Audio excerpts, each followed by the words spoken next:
Welcome to Truckee Talks. I'm your host, Maya Schneider. And on today's show, we have some very special guests that will be talking to us about a program here in Truckee and in the community, Youth in Action.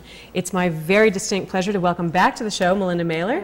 Melinda, nice to have you. Now, people wouldn't recognize you without your uniform on. No, I took a little bit of a break. You are with Placer County Sheriff's Office. Yes, I am. Okay, glad to have you here on the show. Thank you. A huge honor to have my friend Nicole Comeaux on the show. Nicole, great to have you here. Thank you. And her friend and our new guest, Becka Logan. Becka, nice to have you on the show as well. Welcome. We were talking about Youth in Action, and I want to start off with what is Youth in Action? What is that? Youth in Action was a group that was developed in 1996 by Matt. They figured that underage drinking issues should be dealt with by children that are under the age of 21. That way they can come together with adults and find solutions to this problem. So you say MAD, you mean Mothers Against Mothers Drunk Against Drunk Driving. And so what their goal is then is to have peer education through Youth in Action? Actually, what it is my children are empowered. They're fully trained on all the issues that confront them on underage drinking, and they deal with it. I just kind of guide them and do what they want. So basically, they're trained. They go into the community and then talk to the community and try to teach the community about these problems and work on what issues are important to our community locally. Well, let's ask the two of you first how you got involved. Nicole, how did you get involved with Youth in Action? Actually, I saw Death Every 15 Minutes when I was a sophomore, just because I had a class that was, there was more, like a majority of juniors and seniors in it, so I actually got to go. And I was really interested in the program, and I thought that it was a great presentation, and I just wanted to get involved and help plan that for next year. So. Now, we've featured Death Every 15 Minutes with Melinda on this show. Correct. That's a very moving program. That's hugely impactful. It was for me, and it must be for the students as well. Becka, how about you? How'd you get involved? Last year I was involved in a peer court, which has now become part of Youth in Action. I don't know, I think we're going to talk about it a little more. We work as peers to help with kids, like, let's say they get in trouble. I think it's easier to have peers, help them with rehabilitation, like community service, things that they're going to have just as a result because of what they did. But it helps having peers involved. So I think it's less intimidating for those who are in trouble. And last year I was involved in this program, and so I knew Melinda, and I was familiar with her from that, and then she brought Youth in Action to us. So. And what kind of training did you go through before you started going out into the community to educate others? For a peer court? For Youth in Action. For Youth in Action, we've had several training sessions, not only here at the school, we've had them at North Star, even in North Tahoe. We've joined with both North Tahoe and students from Truckee. And so we've had training sessions, we've had people fly in from like Texas, all over, coming here to train us so that we do have the ability to go out and make a positive message that's also effective. So Nicole, when you go out to the community, what kind of message are you giving to people, and who are you talking to? Well, a lot of, like you said, you were asking if we were going and trying to affect our peers, and basically it's good when we can affect our peers, but the whole community is like what drives our peers. So when we go out, it's more like we're trying to stop things that basically set like community norms that drinking is okay. And that's like our main focus, and what we've been doing is having some fundraisers lately and things like Death Every 15 Minutes that just bring awareness to the entire community. If you read the local paper, there are a couple of different incidents. One was a private party in Tahoe Donner that made the letters to the editor. Another was the prom recently and letters there. How naive, how undereducated is the community, Melinda, about teenagers and drinking? Well, I think that what we have is we have things that have been going on for a long time. And people do feel that their homes are sacred, and what they do in their homes shouldn't be interfered by law enforcement or community members, and that is true. But when your child leaves your home and goes out into the public, it now affects all of us, whether they're driving or they become over intoxicated and have to be taken to the hospital. That affects all of us. So what we're trying to do is bring this information to a community that it seems like that hasn't been brought out. So the children are just trying to educate and build on that education. For example, we just did Pig Jam, which was done at Truckee High School. The only reason that was done was to bring law enforcement and students together to provide an alcohol and drug-free evening for the community. We had a great time. Was that really Pig Jam? Pig Jam. Now, 20 years ago, that would have been completely unacceptable. Right. No, the law enforcement officers were wonderful. The kids came great. up with it. They dressed them in pink T-shirts, and the guys Pink went. pigtails. They did, and little pink tails on the back, and they went with the flow. And they actually only lost by 1 point. So now they've challenged. And this Friday, we go to North Tahoe, and law enforcement plays the team again at North Tahoe, so both communities can experience this.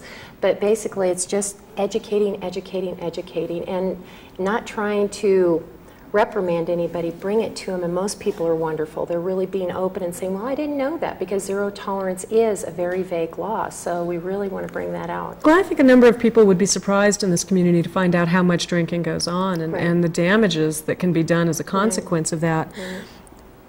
Nicole, what do you think about that? When you look around at your peers, do you think there's a problem? Are we overestimating what the problem is in drinking with the teens in our community, or?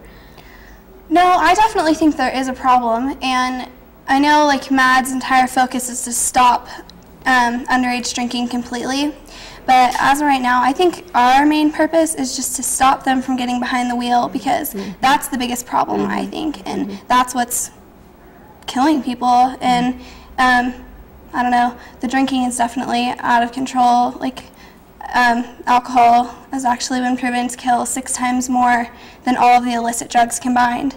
So that it's definitely at our school. Yeah, That's it's the so way it seems. mainstream that people don't see it as a drug problem, but of course it is. And they've now proven that 49% of 6th graders will experience the use of alcohol through peer pressure, and that's in 6th grade. How much? 49% of 11-year-olds? Yes, of 6th graders. 10 years before they're of age. Yes. Where in my time period, we were talking maybe high school, juniors and seniors, but now it's dropping as low as 6th graders. Well, their bodies aren't even developed. Right, and they're let now alone their finding psyches. that anybody under the age of 14 up to 14 that experiences alcohol and continues to use alcohol is 50 times more likely to become an alcoholic. And they now are trying to figure out in San Diego through research some of the damage that's done to the brain that you cannot recover at this young age, because it is a developing brain. These are very important topics. I want to step back a little bit to something Becka was talking about before, and Becka, maybe you can help clarify that. What is peer court? How does that work? Peer court is set up. It's set up so similar to like a court of law. We have Judge Holman is approving it. We set it up exactly like that. It's been in action several times in other areas. I know down in like Placerville area, Auburn, they have a strong program down there. What we do, we set up a team of peers, and they work as prosecuting attorneys, defense attorneys. There's a jury. There's every single person in the court, except for the judge, is a high school student. They're peers. They're peers of those being judged. So what we do, we try and set up something that we do feel will help them make better choices, and I think they take it more to heart if it's from their peers, as, I don't know. Well, and their peers may be more harsh on them than an adult would be. And they find it more effective, I believe. The peer court, I think, is more effective as far as people repeating what they've done. So it's more effective having peers work with their peers. It has a better effect, and it helps them see what they could be doing. It helps them see, oh, I could be involved in this. This is a great program. It's helping the community, and we're just in high school, so it helps them into a better outlet, and also helps them see what they could be doing. Now, things have probably changed a lot since I was in high school, but this begs the question for me, what kind of pressure do the two of you get? Do you get any flack or any negative feedback from other kids in school, or do you get positive reinforcement? What kind of experience has this been for you personally? Well, I think that it has become such a norm that it is different for everyone when like their peers and other students in the school actually start like going against that norm of drinking. And we have had some negative feedback, but mostly we do get people that are interested in helping out and people that are interested in getting involved. I mean, our group has expanded so rapidly since September.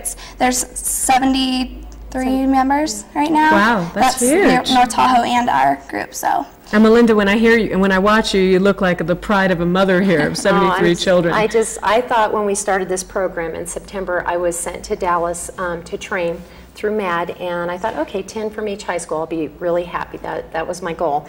And they surpassed that, and they're outstanding kids. We have athletes, leadership, we have some from the music program, drama. It's phenomenal. We're the biggest youth in action in the United States right now. Is that right? Yes. That's something to be proud Yes. of. Congratulations. That's great. Yeah, I'm really proud of them. We've done a lot. Now, you're working with both the high schools, North Tahoe Yes, I am. as well as Truckee Tahoe High School. Let's talk a little bit about the prom. We brought it up. Are people, the smirks, yeah. Have people learned from this? I strongly believe that there has been a great effect from this.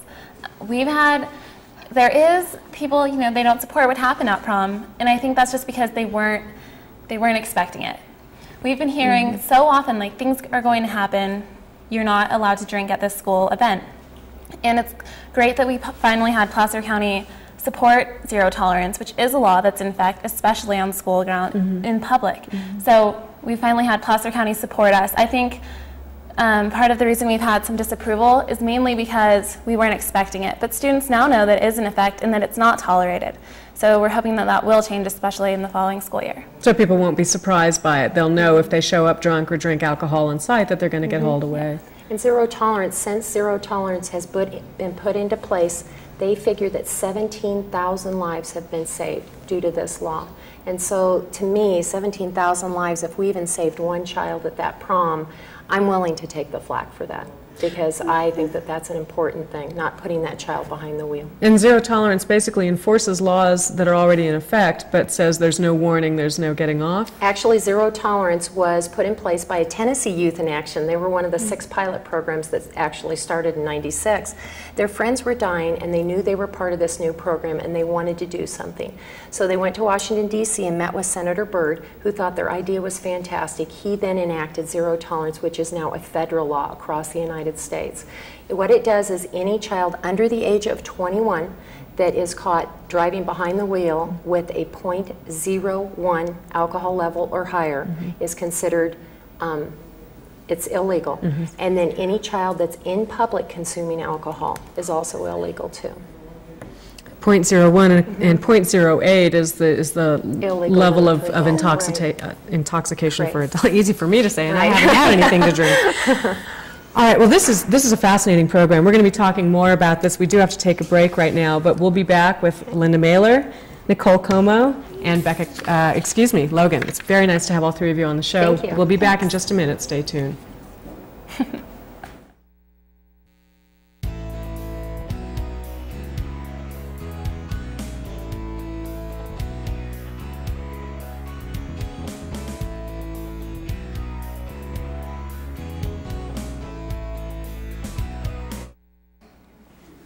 Welcome back to Truckee Talks. We're talking about youth in action, and our guests today are Melinda Mahler. Melinda, nice to have you back. Thank you. Nicole Comeaux and Becka Logan. Becka, nice to have you. I keep checking for your name because I want to change your last name, Becka. I apologize, but I'll stop doing that, I promise.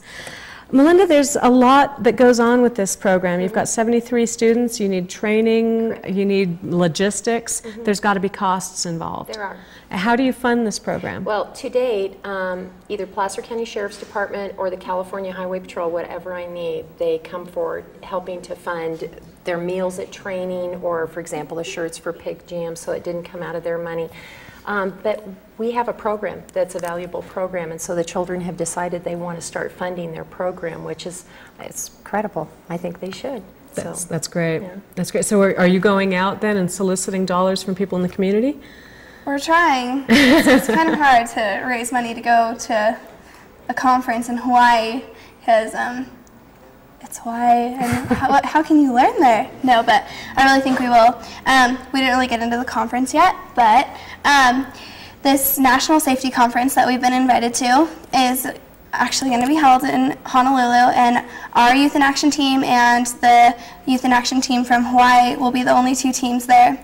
And so we're actually being asked to represent all 43 teams in the United States. And I think that it is going to be a great learning experience. Earlier when we were talking about zero tolerance, we have actually found a loophole in that law that we want to go to the state legislature and try and get fixed. What's happening is when people are getting pulled over and they are under the influence, only the driver of the vehicle is getting in trouble and or having any consequences whatsoever. And even if the other kids in the car are under the influence. So we want to try and change that and make sure that they have consequences as well as their driver. So I think that this conference in Hawaii is going to be like a great tool to help us to prepare to go talk to the state legislature about that. Well, let's talk about that National Safety Conference then. You mentioned it's going on in Hawaii. Who's putting this on? It's being put on by RAD, Rock Artists Against Drunk Drivers, MAD, Mothers Against Drunk Drivers. An Indian nation is coming in to assist. Honolulu is supporting it. All the safety organizations across the United States are coming in to put this together, and there's going to be 1,000 students from all over the United States there. And like Nikki said, we are one of the ones that MAD National asked to go and represent the other 43 because this group is so dynamic. They feel that they're ready for all the learning that's going to go on there. That's quite an honor. It really is. That's pretty amazing. And the seminar itself, you know, Nicole, you mentioned that it's hard to get people to sort of pony up to send a bunch of kids to Kauai, but really you're going to a pretty serious conference. Tell us a little bit about the curriculum there or what you expect to do while you're there. I believe there's a large amount of different classes that they're offering, not only just in youth and not as in alcohol and being available to children, it's also, excuse me, teenagers. No, there are a lot of issues that concern teenagers today, drug abuse, any issue basically that concerns teenagers today, there's classes on it and how we can educate our community and bring it back to our community so that they're educated enough to make positive decisions. Also, I think it's going to very much benefit our group because we're going to try and do team building. We're going to try and go up there and get enough training to where we are going to bring back such a great effect on our community. We're training, I believe, is it from 8 to 4? 8 to 4. That's a very large period of block of time. That doesn't leave a whole lot of time for snorkeling and scuba diving. Exactly. And I've all been to the several fun. conferences actually with the youth, like just teenagers, and they're so dynamic. They're so effective. We will be learning so much. I do hope that we can, you know, be able to go bring the majority of our group. Well, we have a central contact number, Melinda, Yes. your telephone number with the Placer County Sheriff's Office. Right, and it's 581-6311, and it goes to the secretary, the administrative secretary, and she knows about the program, and she will get messages and relay them to me quickly, so I can get back to whoever calls. Okay, great. So there's a contact number. Again, we're looking for funding really to keep the program going as well as to send this representative team over to Kauai. Also, the children have voted that the parents are not going, so they would like to fully fund this program themselves, and I'm really proud of them because I know that their parents are supporting them and would pay for what they can afford, but there are children that cannot afford it in our group, and so everybody has come together as a team and said, we work together as a team, we fundraise as a team, and we train as a team. So what they're going to do is try to raise all the money themselves, and I'm proud of that. Nicole, when you go back and think about the people that you've reached out to and how many people you've reached out to, what kind of feedback are you getting from people after you go and give a talk or after you go represent Youth in Action, try to educate folks? Well, actually at one of our most recent fundraisers, which was Pig Jam, I think that we got tons of positive feedback because it was a completely drug and alcohol-free event, and it was after prom, and there's tons of animosity built up between the whole community, like not just parents and cops and kids. It was just out of control. So I think that was like we had a great effect on the community right there. It showed that even the cops and the kids after that were able to come back together and just have a fun game of basketball, and tons of community members showed up. So it was, I mean, the gym was basically packed. So I think that was great, and we're going to have another Pig Jam on Friday night because the game was so close. And this time it's going to be in North Tahoe. A rematch. A rematch. Becka, how about you? When you go to talk to adults, I can imagine it would be one experience to go and talk to your peers, but to go to talk to a room full of adults, what is that like, and do you think that they're hearing you? Do you think they're getting the message? I do think that we're having a positive effect on the adults. I've had nothing but great, warm welcomes from adults, and I just try and introduce them to the program, let them know about it, let them know what we're doing. I do believe that all the adults are supportive of it. I think it just helps. I think they're happy to see that zero tolerance is being educated, because I think without education we're causing problems. So by educating about zero tolerance and just letting people know, we're giving them the opportunity to make better choices, and I do believe that the adults are very supportive of this. Melinda, how long has this program been around on a national level? National, it started in 1996, and they had 6 pilot programs, and since then, I joined in August of last year, and they had only 22 groups, and as of today, they have 43 groups. Wow, it's a lot of growth in a short amount of Yes. time. Is there any way to track the kind of, I don't know how you could quantify results from this. It's really about education, and what people do with that education is up to them. But what kind of other evidence might there be of the program's success? When we go to do death every 15 minutes next year, instead of death every 15 minutes, it'll be death every 30 minutes. Is that right? Yes. And so we're really, Wow. the kids are a little upset we have to change everything, but I think it's well worth it. and I That think was the a kids think goosebump it's- event. yeah. Just hearing that is great news. That's a wonderful accomplishment. Yeah. And that has everything to do with the kind of education that you are It providing. does. And in 1998, your chances were much higher of being killed by a drunk driver than by a homicide. There were 0 homicides, and I believe there were 6 or 7 deaths In our- by drunk drivers in just the Tahoe, Truckee area. In just our region. To date, I'm noticing that both California Highway Patrol has pumped up their service in the field, and Placer County Sheriff's, Nevada County. We have a new police department coming, which we're really excited about, and the new chief of police seems to be right on board Yes. with everybody else. So it seems that even our 4th of July arrests are way down because of all the support we're getting from all the local law enforcement and the community. The community Well, there are is things you backing us can't too. avoid. You can't avoid getting eaten by a mountain lion on a Right. trail, and you can't avoid getting hit by a runaway Greyhound bus, but by God, you can avoid drinking and getting behind the wheel of you a can. car. And really commend you for getting out there and not only standing up to peers who I'm sure are pressuring you to join them, but also taking the extra step of going out and educating everybody in the community about that. That's great. What are some next steps for you when you come back from the conference, and next year, I think, Nicole, you said you'll be graduating next year. I'm counting gray hairs on my head as you tell me this news. I've known this girl for way too many years to know that information. What's next? What do you think you'll do after the conference and beyond? Well, like I was saying before, we are going to try and go get rid of that loophole in the zero tolerance law, so that'll definitely be like a huge step for us. And I think more just awareness. I think there's another group that both of us are involved in called Friday Night Live, and which is another group that's against, well, tries to set up drug and alcohol-free events on Friday nights for youth.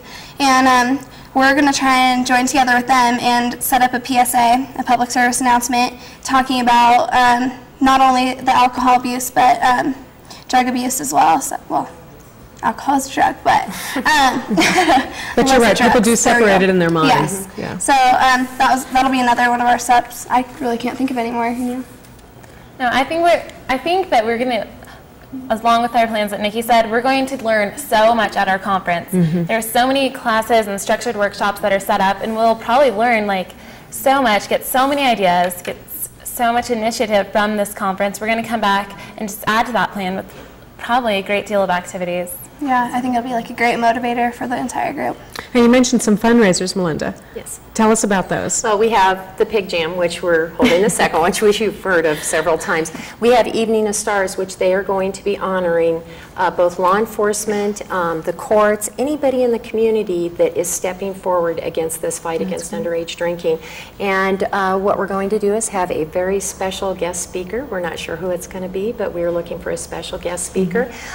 During that evening, the children will be planning everything from the video to all the speeches, the awards, and so they'll be putting that together. They'll have a silent auction table there, which will put anything that we've gotten from raffle prizes on the table. And what's the date for this? We're hoping to do it the 3rd Thursday of June, so it'll be the week after graduation. Town council night? We'll video. Sounds like a great event, though, and for the students to be putting it all together, that's a handful. Yeah. Event coordination is a lot to do. One of the people that we'd really like to bring up here, and we'd really like to show her how much we care about her, is the woman that lost her family out on 267 several years ago. I know that hearing her story and my husband being involved in that situation, the next morning when I woke up, I thought there's got to be something we can do as a community, and that's how Death Every 15 Minutes came about. So we would like to bring her up here and show her that through her loss, all of these wonderful things have happened. And, you know, it's unfortunate that her family had to die, but we would like her to know that we do think about her a lot. It hasn't been for naught. Right. Yeah, that's one of the miracles of our community, really, is that so many times people take a tragedy and turn it into something very positive and something that affects everybody. I think of the Luke Schaffner Safety Day with the car seats. There's just the Tito Martinez Foundation, again, another tragedy turned into something very positive. And actually, my children are going to be car seat safety specialists, too. So we're going to be going to the Luke Schaffner Foundation and saying, I've got some And when great do you teenagers. study for classes? But, you know, they give up 3 lunches a week sometimes just to sit and work on these projects, and that's just for this club. And then there's all the other clubs you belong to. That's just for this one. Well, we've been talking about Youth in Action. Again, a really tremendous effort on all of your parts. I really appreciate everything that you're doing, and I think everybody in the community would applaud this. For more information, you can contact Melinda Mahler at 581-6311. That's through the Placer County Sheriff's Office. Again, Becka Logan, great to have you on the show. Nicole Comeaux, awesome. Great to have you on the show as well. Melinda, nice to have you back. Out of uniform or in, you're always welcome on the show. For more information, you can contact Melinda. And again, thank you for joining us on this Truckee Talks. We'll see you next time.